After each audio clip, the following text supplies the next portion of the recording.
The best MIDI drums are lively, transformative, and most importantly, they feel like real drums. Understanding how to write MIDI the right way will take your tracks from sounding like this to sounding like this.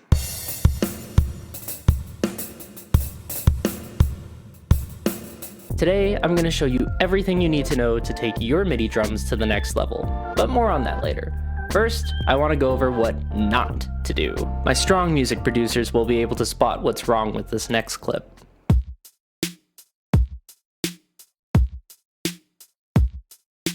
Understanding what you're doing wrong is crucial before trying to improve. Let's go over it together. Let's open up this track and take a look at what is making it bad MIDI. So one of the first things I notice is the velocity down here. You'll notice that all of it is set to a full 127%, right? There's no variation, there's no ups and downs, it's not doing anything like this where it's like changing the intensity of each hit. Nah, it's all the same all the time. It makes it super monotone, super bland, there's no variation, it's really uninteresting. The second thing I notice is that all of these are perfectly aligned to the grid, right? There's no slight forward or push and pull to it like this. They're all perfectly in line with the grid, and that's a big no-no if you want to make good MIDI drums. The other thing I noticed, if we listen to the beginning of the track again, it's the same. It's just a simple 2-bar phrase that repeats. There's no variety. It's just the same thing over and over and over again. It makes the listener super uninterested super quickly and is a definite no-no. The last thing I kind of want to mention is just there's not really a vibe, right? Like if I just quickly reintroduce my other tracks here.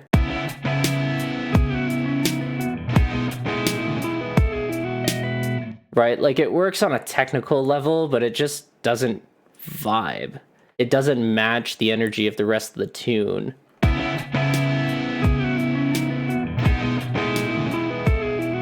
Feels very stoic.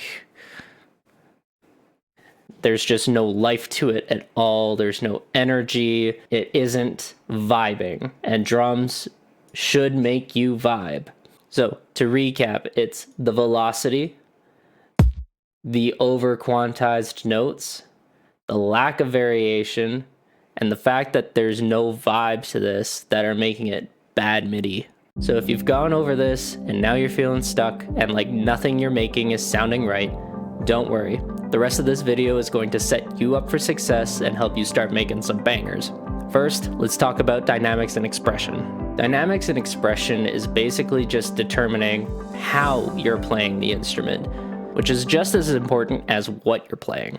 The first thing I want to point out with this is that there's no change in velocity, right? So the first thing I would do with this to add some dynamic and expression is I would target the hi-hat specifically, and on every offbeat for these hi-hats, I would add just a little bit of change, right? Not a lot, just a little bit. This will kind of give it a little bit more liveliness while it's playing.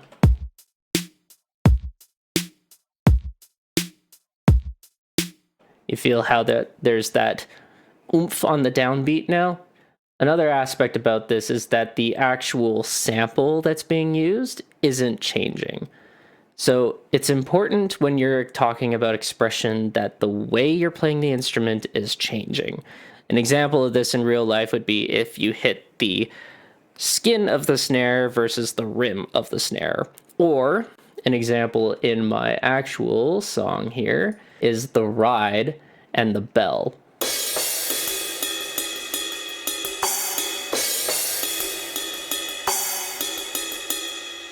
Drums are an extremely diverse instrument, and there's a lot of ways to play them. So if you want your drums to sound lively and interesting and realistic, you really have to add those small pieces in there.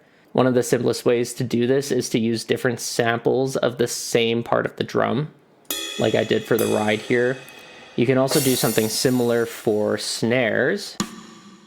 That's a rim shot. That's hitting the skin of the drum. That's a flam. That's a different hit on the skin. And you hear how there's a very, very, very slight difference between all of them. Utilizing those differences, though, will really help make your drums sound more alive. So if I even just switch these two, it's a very subtle difference, but it's a very worthwhile difference. A good way to think about it is you're adding imperfections into the machine. Right? We don't want a robot that's super rigid, just playing the same drum groove over and over and over again. We want to add those slight variations inside of the drums so that they have a more realistic feeling to them. So for our bad example, I'm going to go in, add some variations to this in the velocity, and then give it some different samples to hit on, and I will show you the end product afterwards.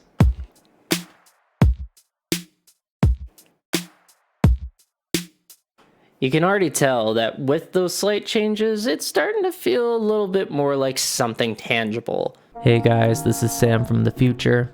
I meant to say that the difference in sound is starting to become tangible. Sometimes I really don't know what I'm on. This is still not enough though if you want to really make your drums shine.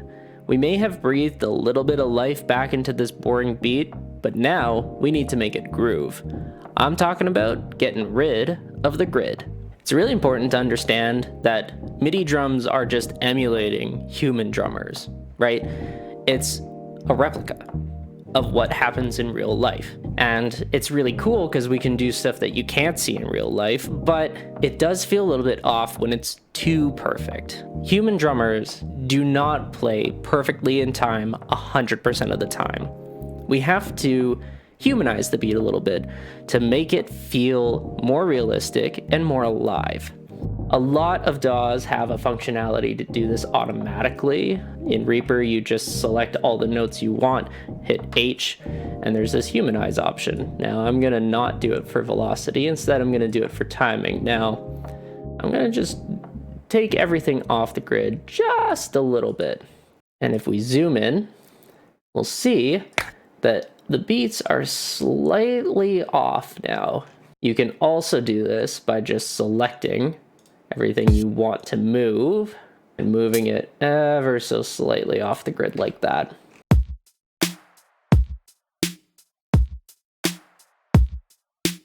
It's really important that you're not afraid to take things off the grid because, like actual human players, it sounds better if you aren't perfect all the time. Those slight variations make the beat way more interesting. There's also a neat little trick you can do that will make the beat feel like it's either picking up pace or that it's falling back and trying to be more chill.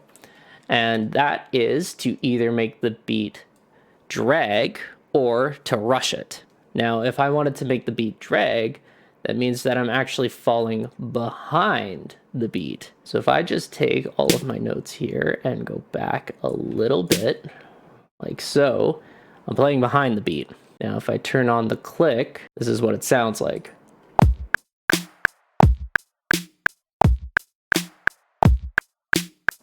You hear how all those beats kind of feel like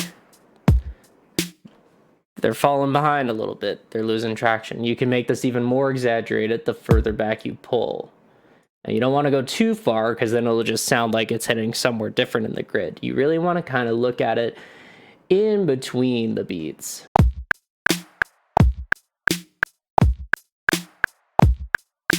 I would say that's dragging really hard now. Now let's look at what happens when you rush the beat. I have some good examples in my song.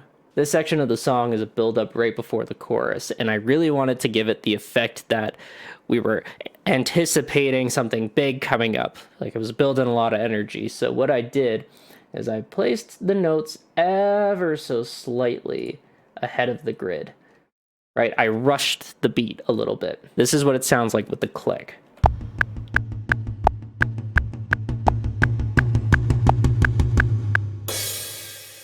Do you hear how it is a little bit ahead of the click?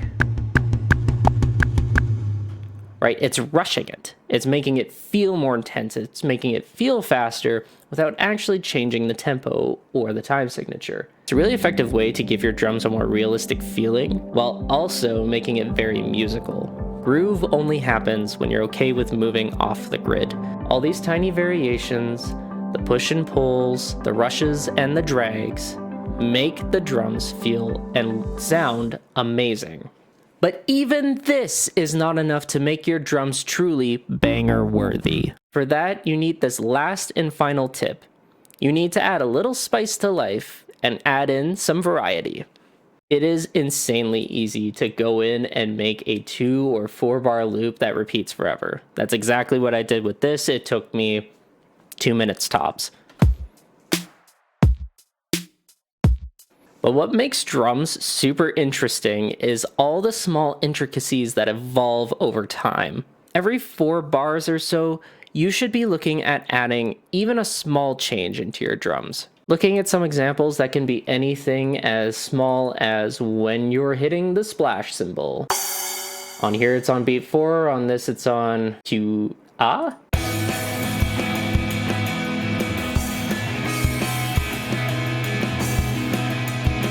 You see how that moved? That's a super easy change that you can implement. Just switch out one of your hits for another. I could have easily have done the splash right here as well, but instead of having the splash here, I took it down, moved the splash from this note here, and moved it up. That's literally the only change between those 2 bars, but even that adds an insane amount of variety. You could also add or remove a hit. So an example here, I could easily just add in a few extra ride hits like so. A little bit of variation in the velocity. It's a very small change, but you can hear how it kind of gives it a little bit more trill. In fact, I like that so much I'm going to leave it in there. Another good example is an EQ filter, like I've done here.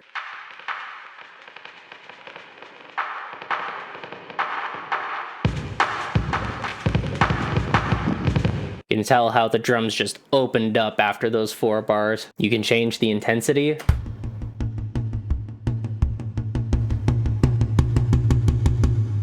You could change the timing, tempo, or accents.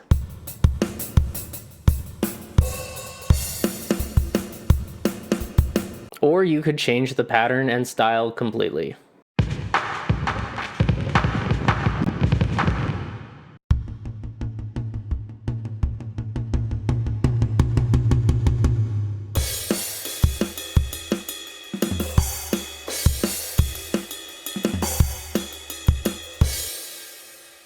Any change you make, big or small, can have a massive impact on your drums. This is probably the most important tip I would say to making good sounding MIDI drums. Now, if I were to do something with the bad drums here, I could just as easily add in a few extra kick samples, a little bit of velocity change. I want another kick there, I think. Another one there, a little bit quieter though. And maybe some more hi-hat action going on here.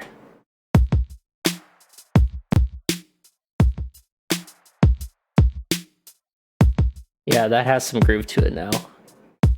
And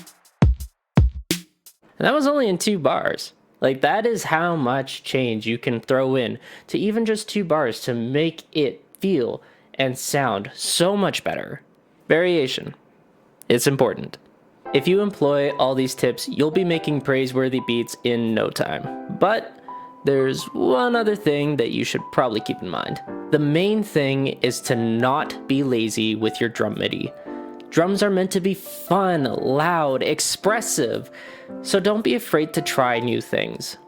And who knows, maybe you'll find a tip that wasn't mentioned on this list. But that's all for this video. If your drums are sounding good and you want more of a rhythmic challenge, why not try your hand at math rock? Click this video right here to learn how to get started. If you enjoyed the video, remember to like, comment, share, and subscribe. Thank you all so much for watching, and I will see you next time.